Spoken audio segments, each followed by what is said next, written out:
Alors ce matin, sans plus tarder,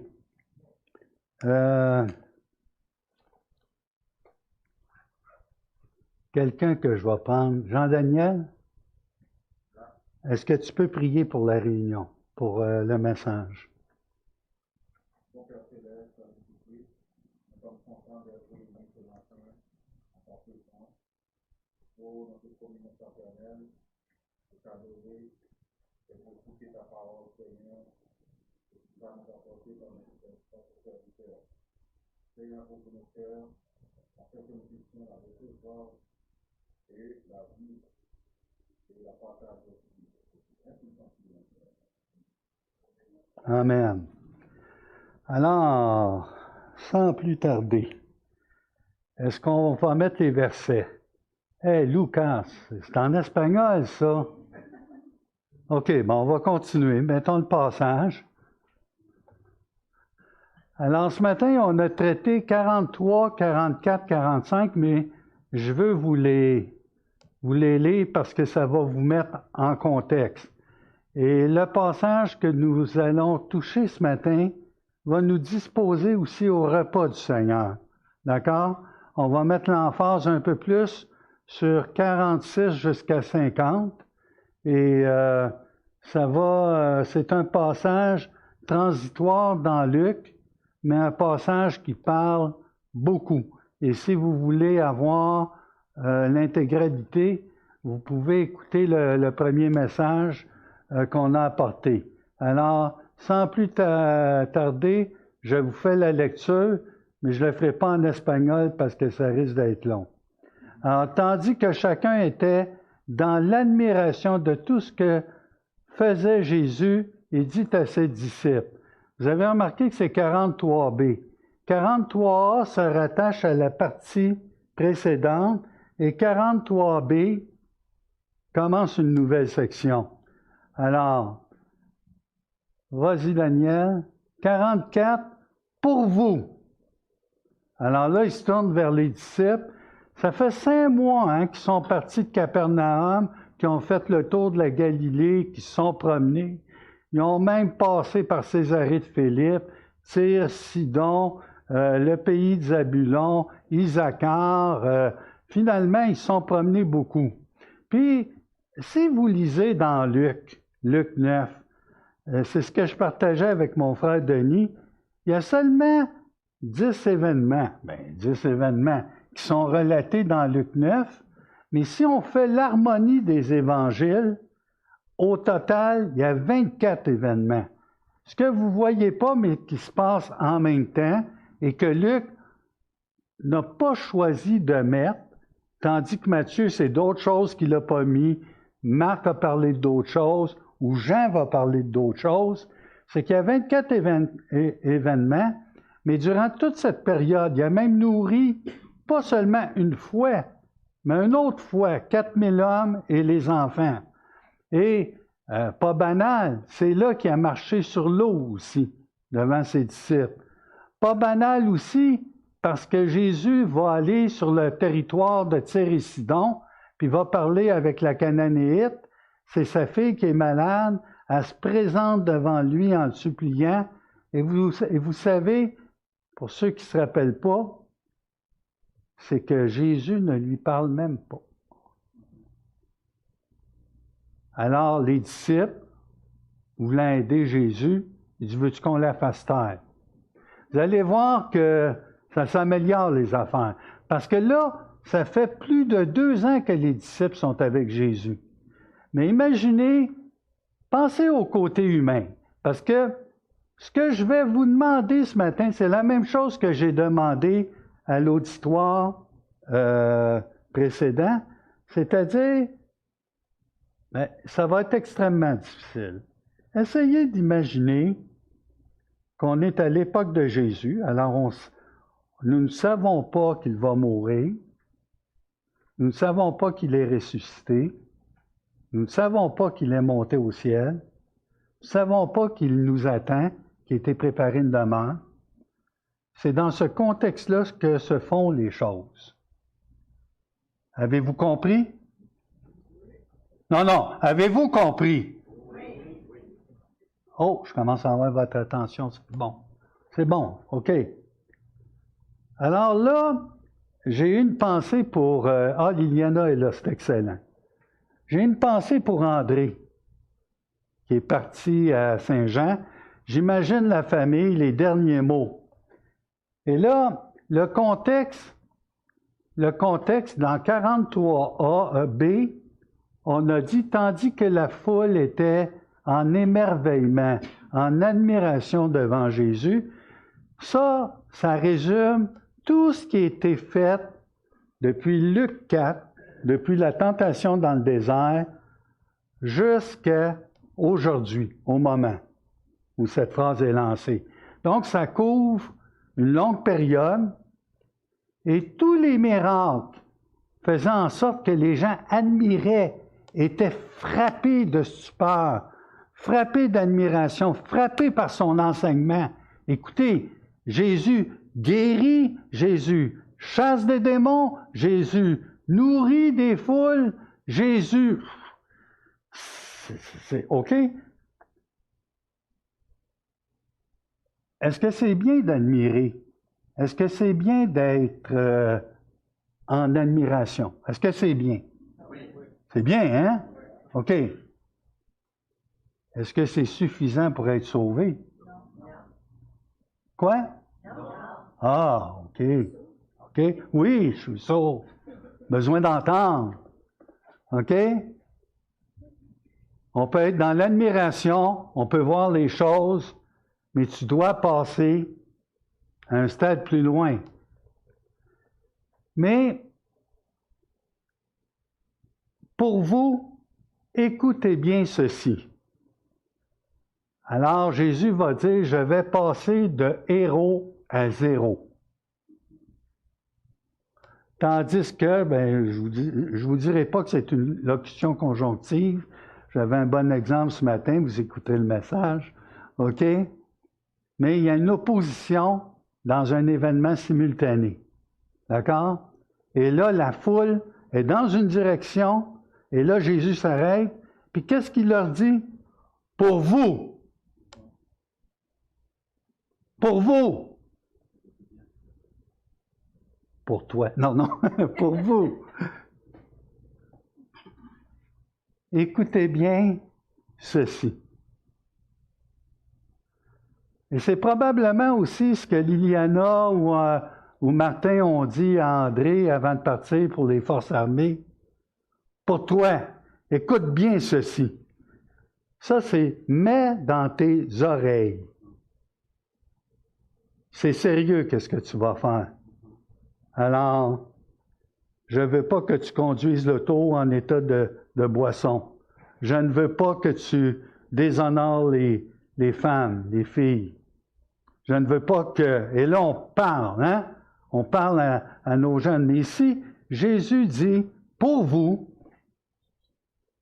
le Fils de l'homme, pas va être livré, hein? Comme on discutait, Denis, hein? Doit être livré. C'est le plan de Dieu, ce n'est pas un accident. C'est la volonté de Dieu. Doit être livré entre les mains des hommes. Et ce matin, on a vu une chose importante. Qui va livrer Jésus aux mains des hommes? Parlez là. Qui va livrer? Judas. Judas? Qui dit Judas? Tais-toi, toi. Dieu se sert de Judas. Oui. Vas-y, Michel, ça va te faire plaisir, fort et haut. Vas-y. OK. Alors, Gaétan a répondu, c'est Dieu lui-même.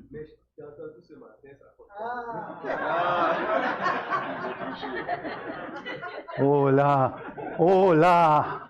On est vérifié, hein? OK. Alors, on continue. 45. Mais les disciples, ça, c'est une conjonction d'opposition. Jésus les prend à part. Est-ce que les disciples font partie du peuple? Oui? Il y en a, c'est comique, hein? Quand tu es en avant, tu enseignes à un auditoire, T'as des gens, oui, OK? Ça n'ose pas se mouiller, hein? OK?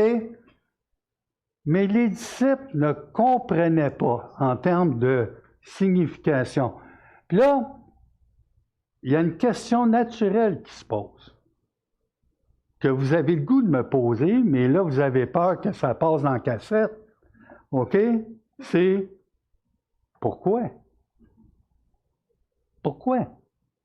Pourquoi ils ne comprennent pas? Bien, c'est simple, elle était voilée pour eux. Ben, je vais te relancer. Pourquoi qu'elle était voilée pour eux? Afin qu'ils n'en aient pas le sens. Et lui, il ne sait pas comment faire une campagne d'évangélisation. Le sens, qu'il n'en ait pas la signification. Et là, il craignait de l'interroger à ce sujet. Si on ne se met pas dans le contexte de ce qu'on a vu auparavant, puis je sais que c'est peut-être différent avec Alexandre, avec moi, dans la façon dont on vous amène les Écritures, on vous plonge dans un livre. On vous demande de suivre. On ne vous demande pas, on ne fait pas la prédication moderne du dimanche, on vous lance ça, un sermon. On grandit en tant qu'Église dans une direction. On vous fait intégrer un livre, l'Évangile. D'accord? Et là, pourquoi, même s'il les met à part, ça reste mystérieux, ça reste voilé? Et là, j'ai un frère qui est venu à mon secours, qui n'est pas là. Il me demande qu'est-ce qu'on va faire. Mais parce que ce n'était pas le temps. Parce que ça devait rester voilé jusqu'à temps que s'accomplisse ce qui était préparé d'avance. De héros à zéro. Puni de Dieu. Mercredi, on prendra le temps, durant la réunion de prière, je vais présenter le lien avec Romains 9, 10 et 11. Et le peuple subit le jugement de Dieu.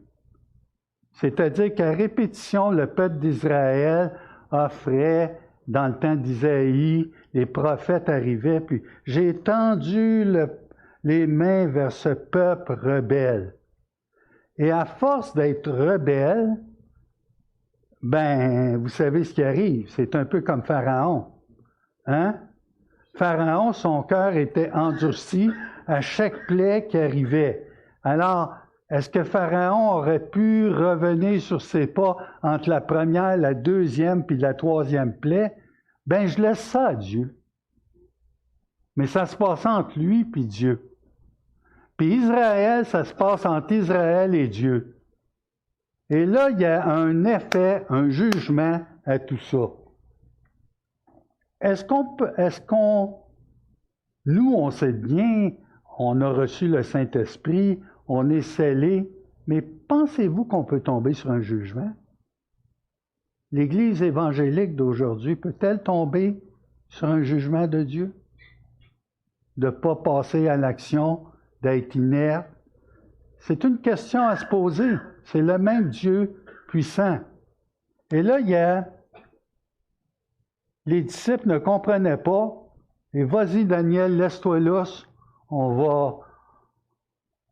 Je vais vous le lire dans la version sommaire, mais regardez la version seconde. OK? Il faut imaginer la scène. Est-ce que vous imaginez la scène avec moi? Ça marche, hein? Tout ce monde-là.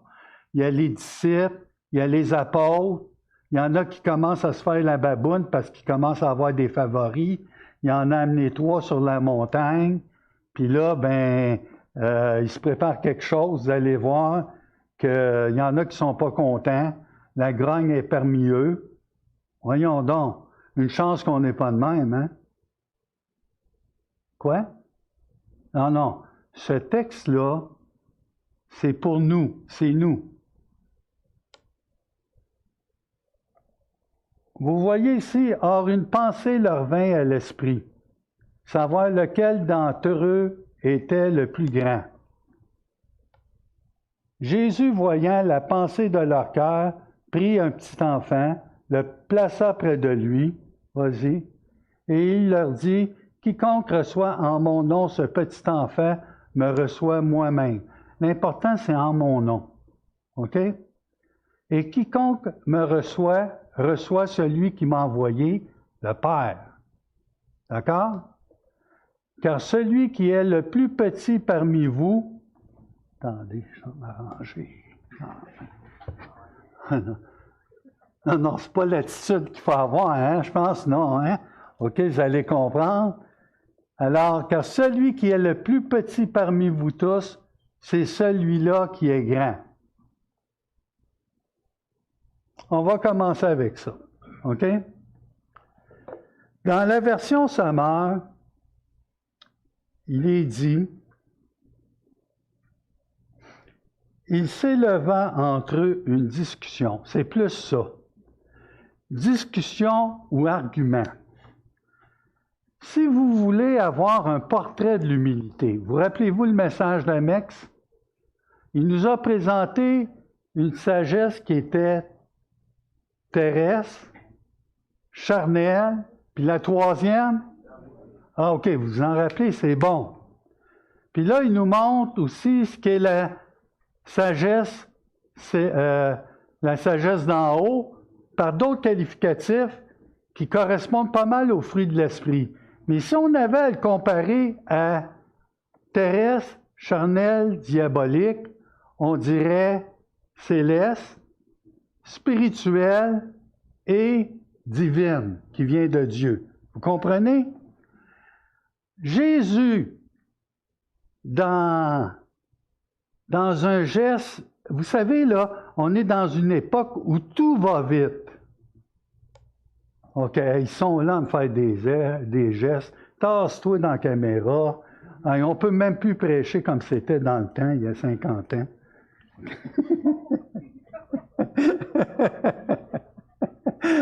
Bon. Vous voyez le portrait de Jésus qui va passer de héros à zéro. Si vous voulez avoir un portrait de l'humilité, le Fils de l'homme doit être livré entre les mains des hommes. C'est pas éthique. C'est pas éthique. Et si vous voulez avoir tout l'impact de cette phrase-là, ce matin, j'ai dit, imaginez que vous seriez livré entre les mains des Hells Angels. T'aimerais mieux passer dans les mains des Hells Angels que le Fils de l'homme doit être livré dans les mains des hommes. C'est le potier qui va être livré à sa poterie.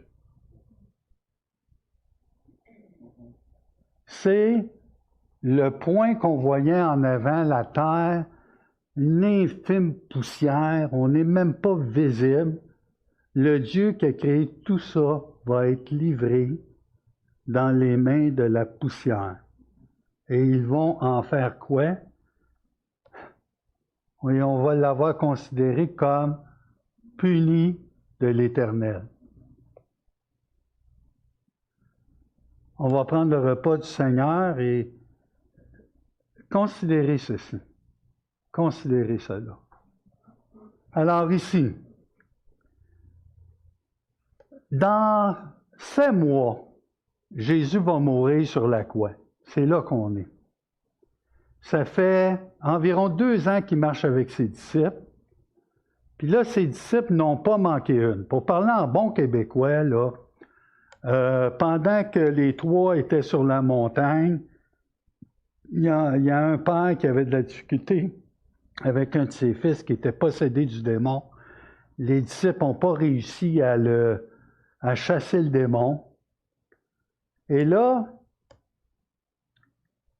Jésus revient. Pendant ce temps-là, même, il va demander à Pierre d'aller pêcher un poisson pour prendre les 2 drachmes pour payer les impôts. Alors, il y a 14 autres événements qui ont lieu qui n'est pas mentionné dans Luc, donc beaucoup de choses. Et là, on voit dans ce texte que, il cherche à savoir qui va être le plus grand. Ça s'améliore, hein? Ça va bien. 2 ans d'efforts. Puis là, dans Luc, on voit toute l'humanité de Jésus. Est-ce que vous pensez que Jésus connaissait déjà la discussion? Les disciples marchaient à part, hein? Lisez l'histoire, lisez en harmonie. Ils ne marchaient pas... tu dis pauvres disciples, ils n'ont pas compris. Ils n'ont pas compris que quand la femme de mauvaise vie est venue pleurer aux pieds de Jésus, Jésus connaissait les pensées de Simon, puis connaissait les pensées des convives. Alors, quand les disciples marchent, pensez-vous que Jésus est au courant de quoi ça parle? Pensez-vous? Puis là, essayez de vous mettre dans la peau de Jésus, dire, puis c'est eux autres que j'ai choisis pour partir l'Église primitive dans 7 mois. Puis là, l'autre, il voulait me bâtir des tentes en haut pour Moïse puis Élie. Puis ils n'ont même pas été capables de chasser un démon. Ils avaient juste à se tourner vers moi. Avant de juger trop vite, prenons en considération, le portrait qu'on voit, c'est le portrait de chacun de nous. C'est terrible, c'est terrifiant. Puis là, ouais, Seigneur, tu commences à en prendre quelques-uns, là. Tu as tes favoris, Jean, Jacques, Pierre. Fait que là, nous autres, ensuite, il vient de leur dire qu'il doit être livré.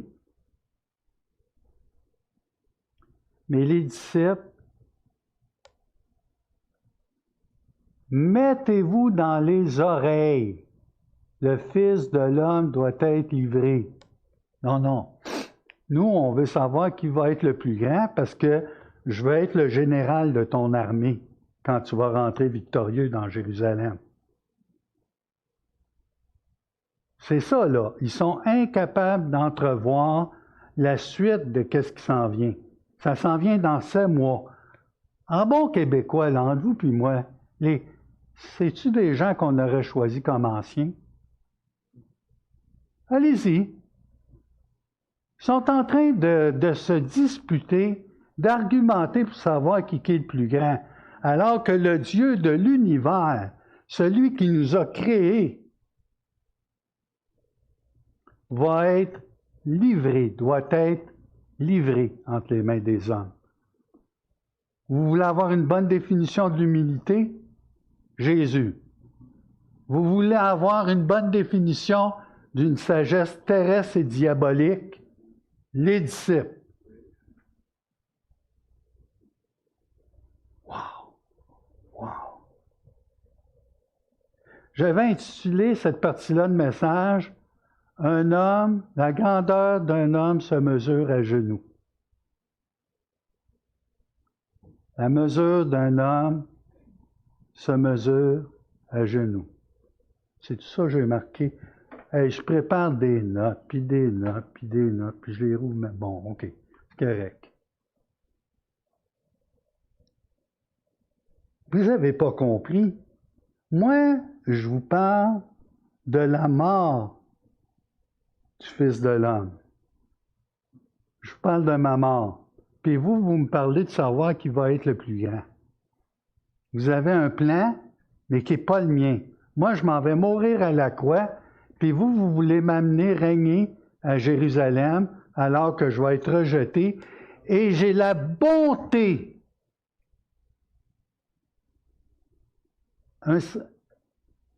Tous les mots nous manquent ici pour décrire le côté plein d'affection de Jésus à l'égard de ses disciples.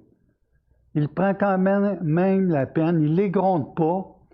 Il aurait pu dire « Hey les gars, là, ça va pas bien, ça fait 2 ans, là, puis vous ne prenez pas note de ce que... » Non.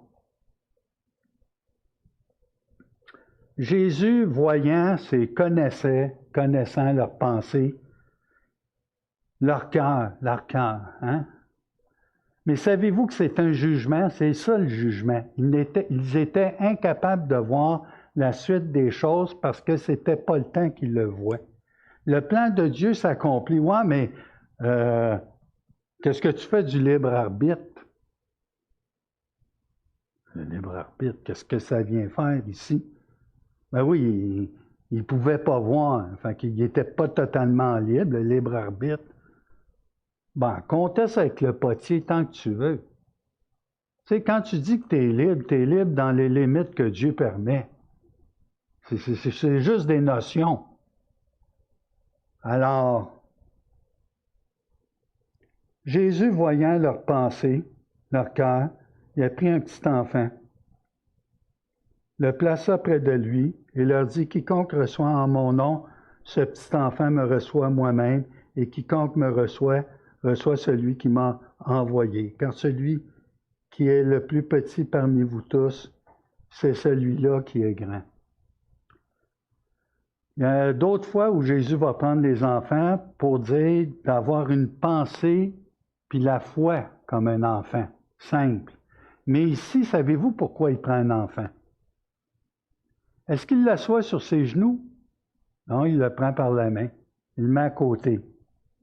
Il y a même des rabbins qui ont dit, discuter avec un enfant qui a moins de 12 ans, c'est perdre son temps. Je disais ça à ma femme hier, elle m'a fait un de ses airs. Ça valait tout un commentaire, OK? Tu prends un enfant dans ce temps-là, c'était la personne qui avait le moins de droits, le plus petit. Tu n'en faisais même pas cas. Il meurt. Ça a l'air cruel, hein? Les orphelins, les veuves. Et là, Jésus va prendre cette personne, puis comprenez qu'en mon nom, c'est ça qui est important, c'est ça qui vient sceller. Il le met à côté de lui. Et là, Jésus, tu perds ton temps. Ça avait encore plus d'impact pour leur vie, vous comprenez? Et là, ce qui est intéressant, c'est qu'il dit justement, quiconque me reçoit, reçoit celui qui m'a envoyé. Donc, de recevoir cet enfant, de prendre soin, peu importe, ça aurait été l'enfant, ça aurait été la veuve, ça aurait été l'orphelin, c'est l'attitude à avoir. Le vrai serviteur n'est grand qu'à genoux. Puis à genoux, c'est la meilleure place pour laver les pieds. Comprenez? Luc, là, au complet, faut rentrer dans le récit de l'Évangile.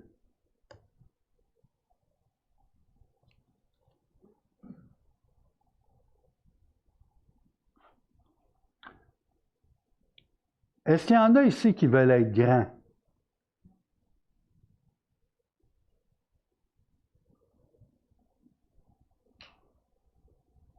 Ben moi, oui, j'ai commencé à servir depuis hier.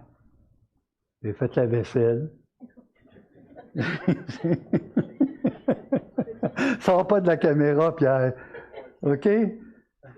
Si tu commences à faire les choses pour être grand, c'est que tu n'as rien compris. Tu n'as rien compris. Chercher à être grand, ça montre un problème dans ta vie. C'est pas marqué le plus grand.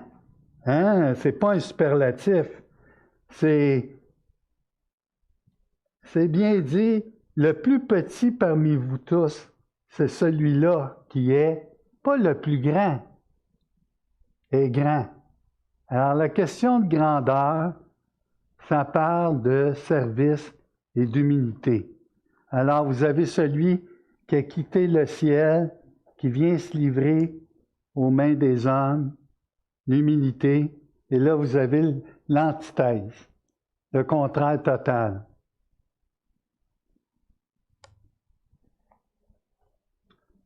Alors, on va essayer d'améliorer les affaires, OK?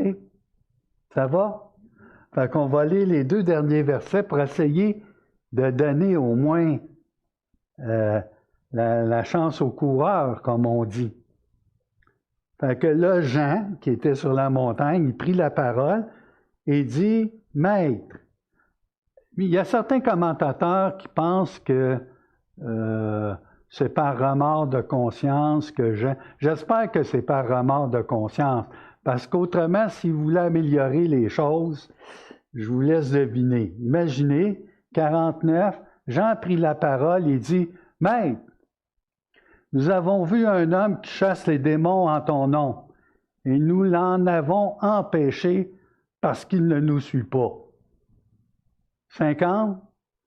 « Ne l'en empêchez pas, lui répondit Jésus, car quiconque n'est pas contre vous est pour vous. » Et ça prend de la retenue puis de la douceur pour que Jésus réponde comme ça. Reviens en arrière, Daniel.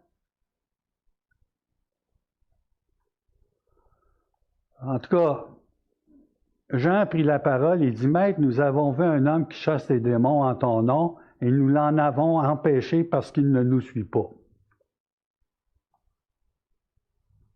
Bravo. C'est bon. Bonne affaire. Tu n'as pas pensé à l'amener au Père, qui n'a pas été capable avec les 9 autres, parce que les 3 étaient sur la montagne. Donc, il en restait 9 pour chasser un démon, OK, qui s'emparait d'un enfant. Et là, non. Parce que lui, il n'était pas de la gang. Tu n'as même pas pensé de l'inviter. Puis lui, le texte démontre que ça marchait. Il chassait vraiment les démons au nom de Jésus. Ouais, mais c'est un épiscopien du 8e jour. Hein? Tu dis quoi? Ben oui, il ne fait pas partie de notre gang. C'est même pas un évangélique.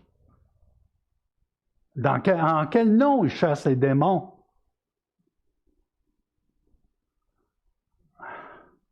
Il ne fait pas partie de notre gang. Il ne vient même pas à l'église baptiste de Saint-Hubert.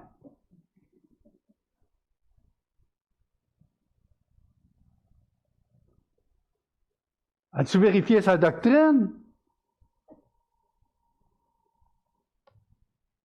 Hey, il chasse les démons au nom de...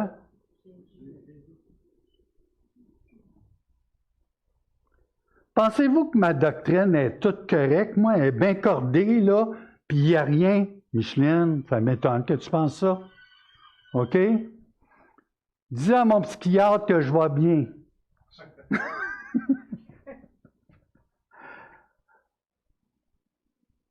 Comprenez-vous comment, même parmi les croyants, on peut être sectaire, on peut... Je vous dis pas, je parle pas ici d'écuménisme. Il y a une différence.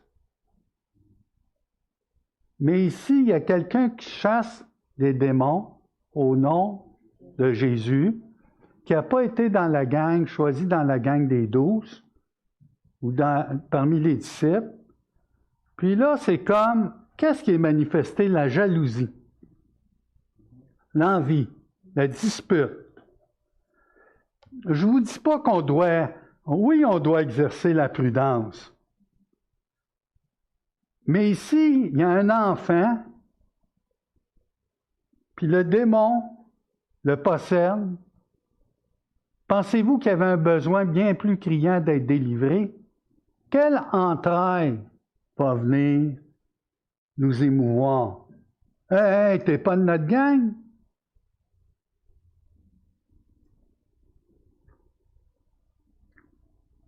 Ne l'empêchez pas, lui répondit Jésus, car qui n'est pas contre vous est pour vous.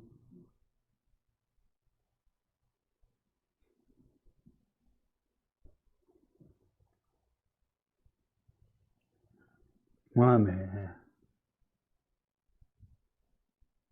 qu'est-ce qu'on fait? Ils sont à 7 mois de voir Jésus mourir sur la croix, de le voir ressusciter des morts,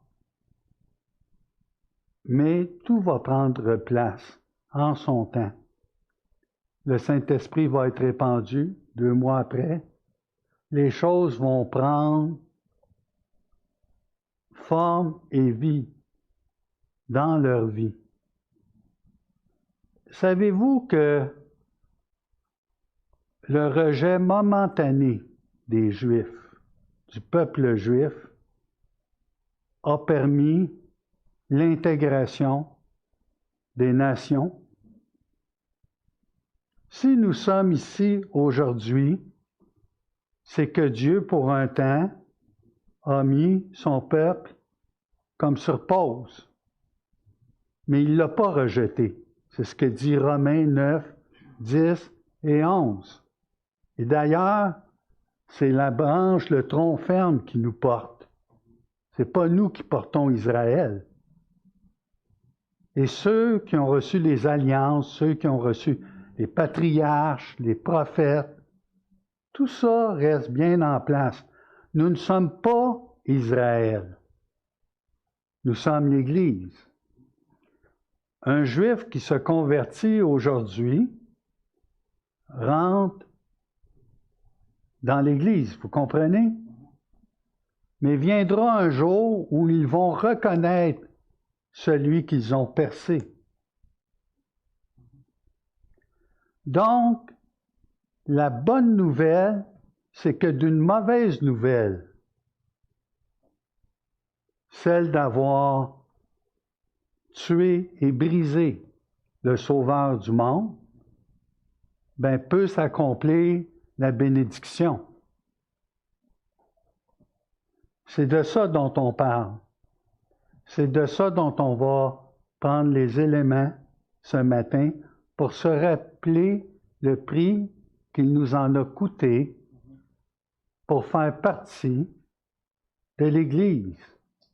Et chaque chose en son temps vont prendre forme parce que Dieu, c'est pas quelqu'un qui réagit « Ah, ça marche pas, je vais faire ça ».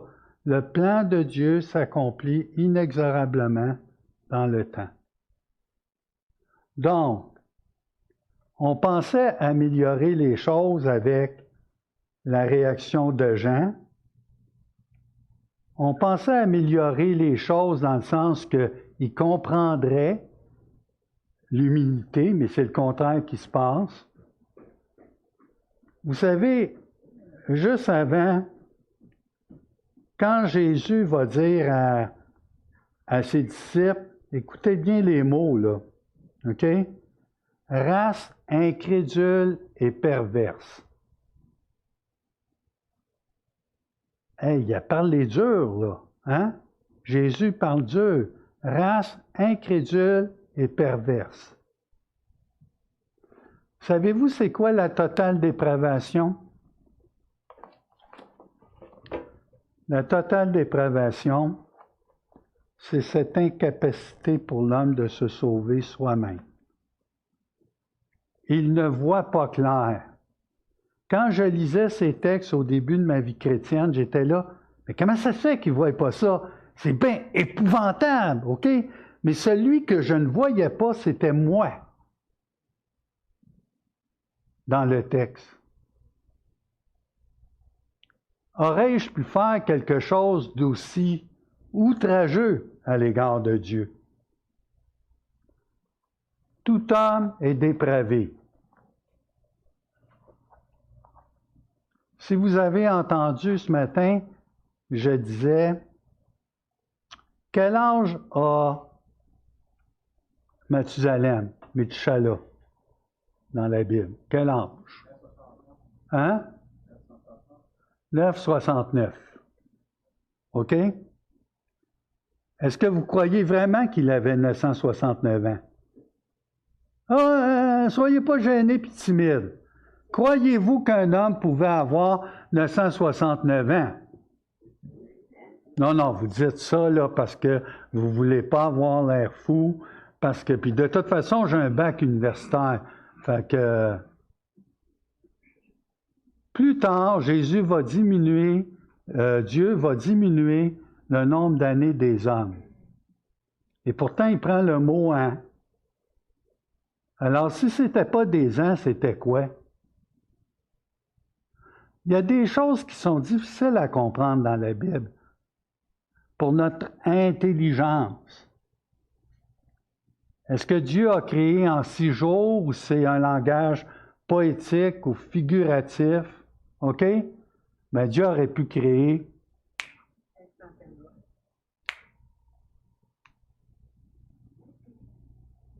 Ce qu'on prêche, c'est la parole de Dieu. On ne prêche pas un message pour être populaire, tout ça. Je ne vous dis pas que la terre est plate un matin. OK? Mais vous savez, ça, c'est indiscutable. Vous voulez comprendre la parole de Dieu? Vous voulez comprendre la parole de Dieu? Je ne vous enverrai même pas dans un séminaire.